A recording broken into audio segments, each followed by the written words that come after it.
Water cities. Water cities. Focus question. What are some features of water cities? Living near water. People from across the globe from to Venice, Italy, to see the famous city of canals and bridges built one more than 100 islands. Although Venice is the world's best-known water city, it is definitely not the only one. Water cities are places that are built on or near a body of water. Water cities range from tiny communities to huge urban areas. They are located near or in oceans, seas, bays, lakes, and rivers on every continent except Antarctica. They exist for many reasons, and each one has a fascinating story to tell. Europe. Amsterdam, Netherlands. Amsterdam is another an European city that is famous for its canals. It is the capital of the Netherlands, a country with roughly one-third of its land below sea level. People have reclaimed about one-sixth of the land from lakes and the North Sea by pumping out water. Amsterdam itself is about 2 meters (6.6 feet) below sea level. The city was founded in the late 12th century as a fishing village.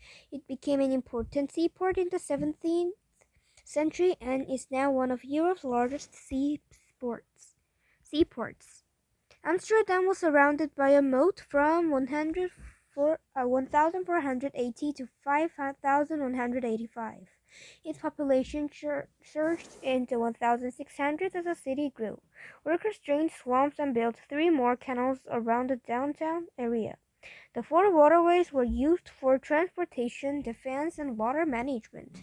Besides the main canals, Amsterdam has 161 others, totaling over 100 kilometers, 62 miles in length. That divided the city into close to 100 small islands joined by over 1,200 bridges. Although the canals were the city's main transportation route for centuries, they are now mainly used by smaller boats. However, they are still an important part of the city's character. Rhein, Norway.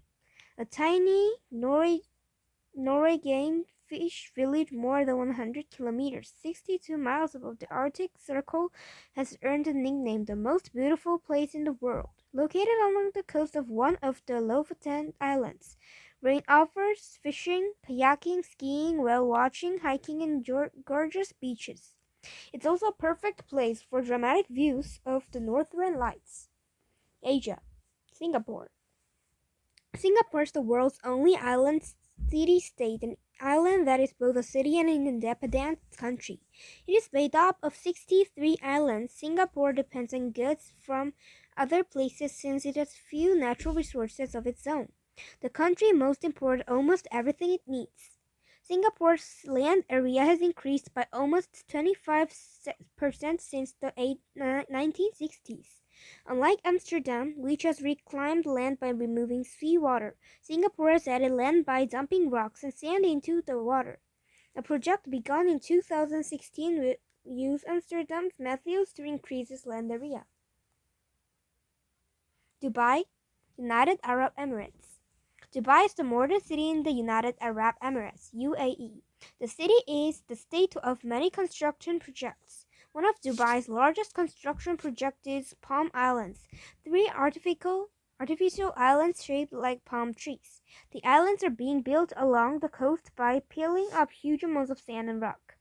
They are adding hundreds of miles of coastlines to the city as well as home for many thousands of people. Construction began in 2001 and the first one was completed in late 2016. A curved seawall around the island protects it from strong waves and storms. Africa.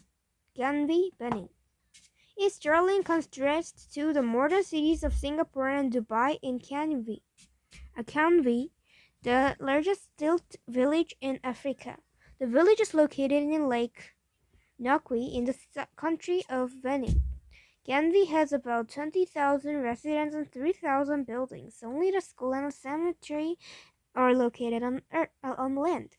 Canvi began during the 17th century at a time when humans in West Africa were being captured and sold as slaves by Europeans.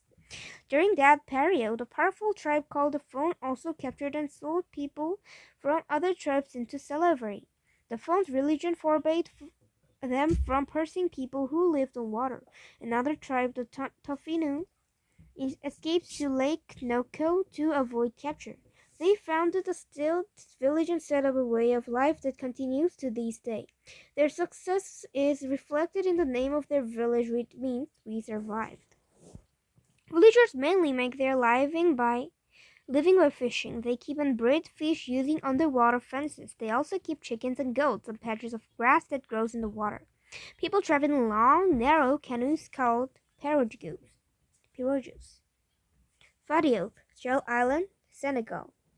The residents of Fadioth, Senegal live in an island made of entirely of clamshells. Clamshells.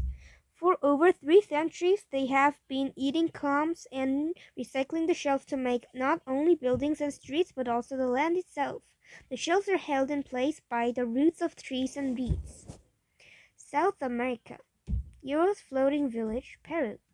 Like people of Genevieve Lake Village, the residents of Euros, a floating village in Peru, moved to water for safety.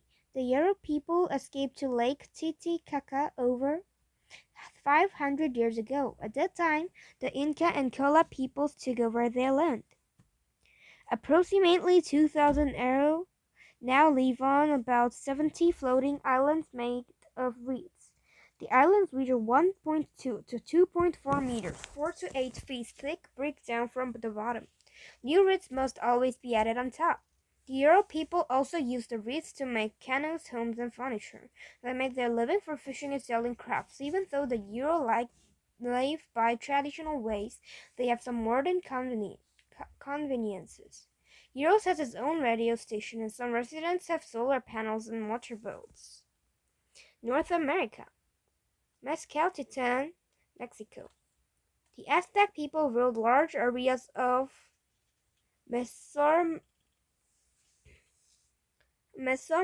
between the 14th and 16th centuries. According to legend, they came from a mythical in Iceland in the lagoon, and their gods told them to seek out a new homeland. After searching for 200 years, they founded Tenochtitlan, their capital city. After the Spanish conquest in 1521, Tenochtitlan became known as Mexico City. Mezcaltitan is a small human-made island near the Pacific coast of Mexico. Some historians think Aztec civilizations began there. Records show that the early Aztecs used small canoes like those used by Mezcaltitan's residents. In addition, a map from 1579 shows the mythical island and Mezcaltitan to be in the same place.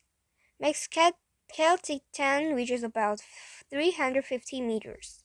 1,150 feet by 40 meters, 130 feet, is now home to about 800 people. They live in houses made of adobe, brick, and cement. Make their living by catching shrimp for local restaurants. This water town is sometimes called the Mexican Venice. In summer, during the rainy season, boats are the only way to travel through the streets. Children have fun playing water soccer on the island's only soccer field, which is underwater. Oceania. Auckland, New Zealand. Though this modern city of 1.5 million people is on the North Island of New Zealand in the South Pacific Ocean. Auckland is located between two large harbors on an isthmus less than 2 kilometers, 1.2 miles wide at its narrowest point. The harbors open to the Pacific Ocean to the east and the Tasman Sea to the west. Auckland's nickname is the City of Sails. About 1/6 of Aucklanders own a boat, and the city has hosted the America's Cup yacht race twice. The city has thousands of beaches. Water-related activities include kayaking, parasailing, swimming, surfing, fishing, diving, and beach horseback riding. People and water. Many kinds of water cities exist beside the ones you've just read about. For instance, Italy has a tiny fishing town made of brightly colored homes built on steep, rocky cliffs. Northern California has a floating community made up of different kinds of houseboats. Members of the military may spend months living on aircraft carriers. Water represents different things to different people. For residents of water cities, it may also mean a connection to nature. or the rest of the world. Earth's water cities are proof that people can make a home for themselves just about anywhere.